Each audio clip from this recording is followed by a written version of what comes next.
Hi, everyone. It's Coaches Katie, And Ashley, and we are the C and Strive TLC. supporting the coaches who support our teachers. We are excited today to bring back Heidi, who was in a previous podcast. Welcome back, Heidi. Thanks so much. I'm glad to be here. Yeah, thanks for being here today. And our topic is middle of the school year data. We were talking with Heidi, and she said she just got done kind of looking at the data and meeting with teachers, and we wanted to hear about what that process looked like. So maybe you could start us off just by talking about what your preparation as a coach looks like going into the middle of the school year. Well, I'd love to talk about that. I think it's a really vital time to be able to share data with teachers. At the beginning of the year, it's more based on what your students are coming in with. That middle of the year data is, let me see how my instruction has impacted my students. And I think that's such an important time. So if any administrators are out there listening to this, recognize that it's a value to set aside time for your teachers to do that. I've been really lucky because my principal will give my teachers half day substitute at the middle of the year, sometimes even a full day, to do some data diving. I know a lot of other teams that do it, and during their collaboration, but I really like that extra time to dive deep. Anyway, to get ready for these data dives, I typically meet with the grade level team leader and discuss really what their focus is for this data discussion, what their worries are, because I really want to be more of a support to the grade level team leaders. And also, in a perfect world, I would plan ahead with my principal, but I don't know about all the coaches out there, but my principal has just been so busy lately. I really usually will just say, here's my outline for our data dive. Is there something you want me to make sure that I cover? And then go from there. So that's how I get ready. That's awesome. It is. The principals have so much on their plate right now, and it's nice when coaches can step in that role and support the teachers. And you're the ones that are working with the teachers so closely as well. But yeah, middle of the year data can be kind of tricky. I know as a teacher, sometimes it was very discouraging to me to get my middle of the year data. I'm like, what? We've been working so hard. How do you help teachers in those situations? Well, I usually try, as I'm pulling that data, really try and focus on something that I can celebrate either with the team or with the teachers. So, and sometimes I'll make a note of that, or sometimes it's just a mental note. And then I really want, no matter what the data looks like, I want to pull out something to celebrate. And there is always something to celebrate in the teacher's hard work. It could be proficiency, it could be growth, it could be just an individual student that I've been watching. This year I've tried something a little bit new. I used to, with my data dive, start with something global like the grade level data and move down to the team data and then individual students. But this year I've just started with the teachers. What do you want to celebrate? What's a one student you want to celebrate with your data this time? Because usually I have heard before even the data dive, teachers have cornered me and said, did you notice so and so's data? She had this much progress or she grew this much. And so I just think that's such a great thing to celebrate with the whole team. I also sometimes get teachers who will be like, did you see somebody at so and so's data? It was so horrible. I felt so bad. I wish I've done more, which I think teachers can gravitate to that because we really want the best for our students. But I think to be able to start with, what's the success you see? What are you so excited about? So I felt like that has worked really well for me this year as I worked with my teams. I love that, Heidi. When I'm working with teacher teams, I feel like that's the thing that comes up the most is they could have this great growth and they are zooming in on those 3 students who did not make the growth that they thought they were going to make or that they wanted them to make. And teachers are so hard on themselves for that. And I'm trying to get them to be curious about the data and not hard on themselves. Like, no. This data is for you to be curious about. So let's ask some questions about why it might not be the score you want it to be and what we might be able to do, but it's not something to be hard on yourself about. So what are some ways that you kind of tie the data to instruction for teachers. You know, I do this very same thing that you talked about, and I like using the word being curious. I haven't used that before, but I think I'll steal that from you, which is the beauty of podcasts, right? I just like to ask questions and say, especially when we're talking with a whole grade level and somebody feels like they've had a lot of success, is what have you done differently? Or even as a teacher who's been successful in the past and may not be seeing different data or maybe seeing different data, uh, asking that question, what have you done differently with certain pieces of instruction? Often asking, what are your next steps, or why do you think that your data looks this way? Sometimes, and it's so interesting, when we go to talk about specific data that we're seeing in a classroom, one teacher will be like, I don't know what I did differently. I'm doing the same thing as my team. And I'll say, tell me more about that. And then they start outlining. Maybe it's like a fluency protocol that they're doing. And they start outlining that. And the other teachers will be like, I don't do it that way. Oh, you do? And they just start taking notes and learning from each other. And it's amazing that, I mean, they will have kind of the similar schedule or same time blocks, but when they start talking about particulars, often they will learn from each other with just those questions, which is the point, is have a chance to be able to learn from each other. I think teachers are our best resources, and oftentimes we don't get, we're not in each other's classrooms, right? So we don't know what's going on. And I think it's very valuable to question as a team and listen and learn from each other. That's great. And one other thing I was thinking about is this is one piece of data too, right? Sometimes we get so focused on that with that one piece of data, but it's one piece. And it's from the whole year roll up until January or so. And there's a lot of things that go on in kids' lives too that affect their performance on a test. So it's a bigger picture sometimes than I think we allow ourselves to see. That is, I think, my mantra when I have these data dives.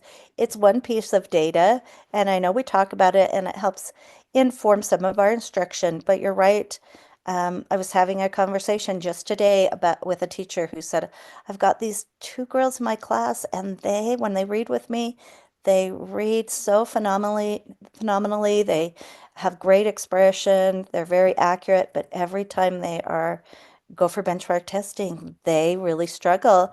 And I said, that's probably a test anxiety piece. And just recognize it's one piece of data. The other piece of data that you see is that that they are great readers. And they're like, but I feel like I'm so judged by my scores. And we have to take away that judgment piece. We have to take away that judgment piece. It's a chance to learn from the data, but it's also, we have to recognize A, they're kids, and B, it is one piece of data. Have you ever done any goal setting with teachers, once they get their scores, the goal for the to the end of the year, or even with students? I've seen it as young as second grade, doing goal setting with students on where they want to be by the end of the year or middle of the year or something.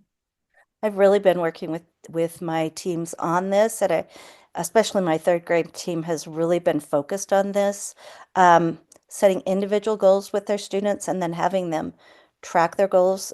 We do a cadence testing, and they will base it based on their pathways of progress and help the students set a goal, either for accuracy or for fluency based on where they start. And it's so fun because then the kids really care about progress monitoring as they go. Same thing with math. They'll do something similar so that they can track their data. And one of Hattie's biggest, I can't think of it, Effect sizes. effect sizes Yeah. thing, is showing is a student basically tracking their goals, setting their goals, and then tracking them. And it really does make a difference. So I've been excited with the things that I've seen. And it's so interesting because we'll have some years when the teachers just, that's super important to them. And then they'll kind of forget about it. And then we start it again. And they always remember, like, oh, yeah, this is really powerful for my kids. So I do have some teams that are very efficient at choosing that and have found some great ways to do that. I was going to ask, Do you ever have conversations around like looking at the data and saying, oh, okay, the data might be telling us that in whole group we could shift our focus this way or that way, and in small group, these might be some focuses to look at for these students?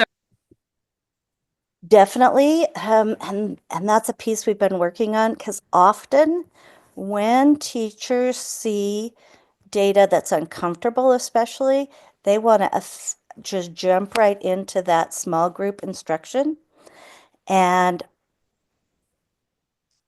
Tim Shanahan says that really that small group instruction isn't always the most effective based on the data, depending on what your data is. That first piece to look at is your tier one instruction.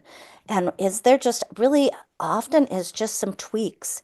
It could be a time management piece to being able to say, okay, I think I'm spending this 30 minutes during my comprehension block, but actually it's about 15 because between coming in from recess and getting drinks of water, that type of thing, it could be something like that, or it could be time in text that's so valuable. Are we really spending the amount of time in text we want our students to have? And I think that's the place to start is tier one, and then bring it down into that small group for the kids who need it. But you just think about time management. I think that's the thing I hear most of the time at schools is I just don't have time to do everything. And really to be able to target your whole group and then bring those little pieces that need some tweaking into your small group for some of those targeted kids. I don't know if you guys have had similar experiences to that. I totally agree with what you're saying, Heidi, and it made me think too of um, middle of the year specifically is when you really know your kids, right? Beginning of the year, you're just getting to know them. Now you've spent 4 or 5 months with them. You really know them. You know their data. You know how they perform in different areas. And so then when you get the middle of the year data, you know where to take the kids, whether it's going to be a whole class, tier one that we need to work on, or no, he's still or she's still struggling with this. And that's the power of instructional coaches, because if they're in the classroom, if we're in the classrooms and we're supporting teachers, that's where we could see those little tweaks that you were talking about that need to happen. Definitely. I think that's the power. There's a lot of things that instructional coaches can do there just from walkthrough data. You can say, oh, I've noticed these things. I also feel like the other part of instructional coaches being in the class is saying, oh, Michelle, you're doing that in your classroom, or you're doing this piece, depending on who's in on your teams. And why don't you I saw this in your classroom. Can you explain more to your team about that?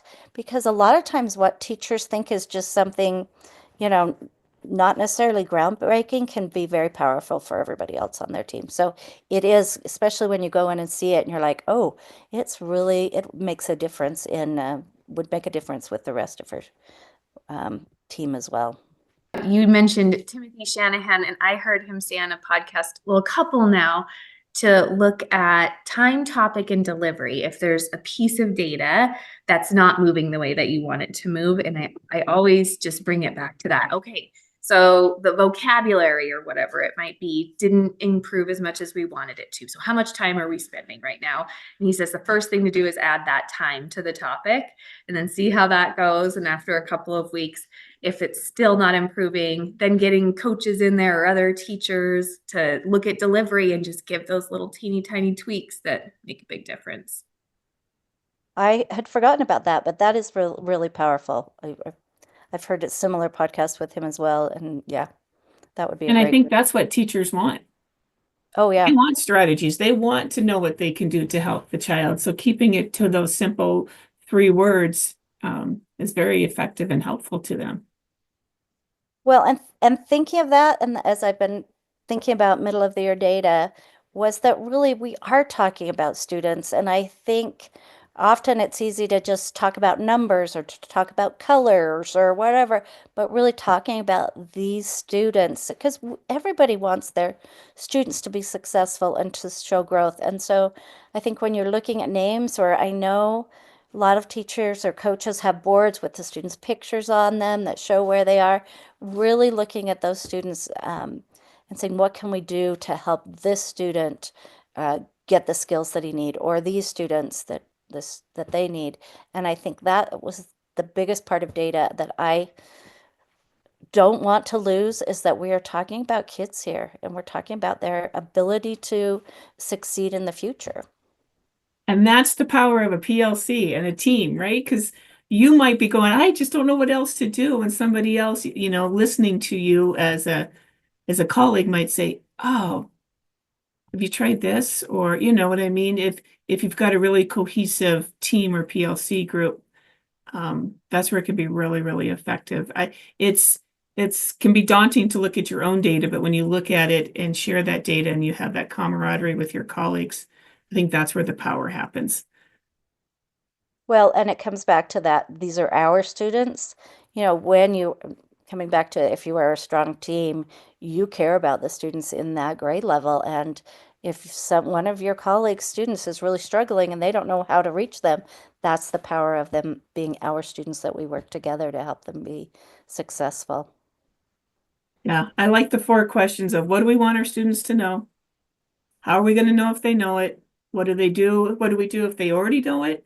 And what do we do if they don't know it? And I think if you bring back the discussion to that, and little gains, maybe they're not going up to proficient yet, but they've gained 5 points or they've gained 8 points. The target changes as the year goes on. So we have to celebrate that with kids. And I think it's important to the kids see that. Yeah, you're making growth. Let's keep going. You're doing a nice job. And teachers as well.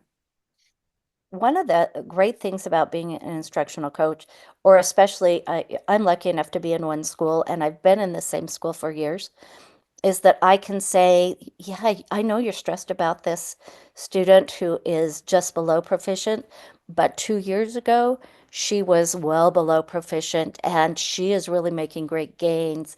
So the teachers can get stuck on that, but I can see the progress from these grade levels. So it is exciting because we can't move students to proficiency without growth. So celebrating that growth is huge.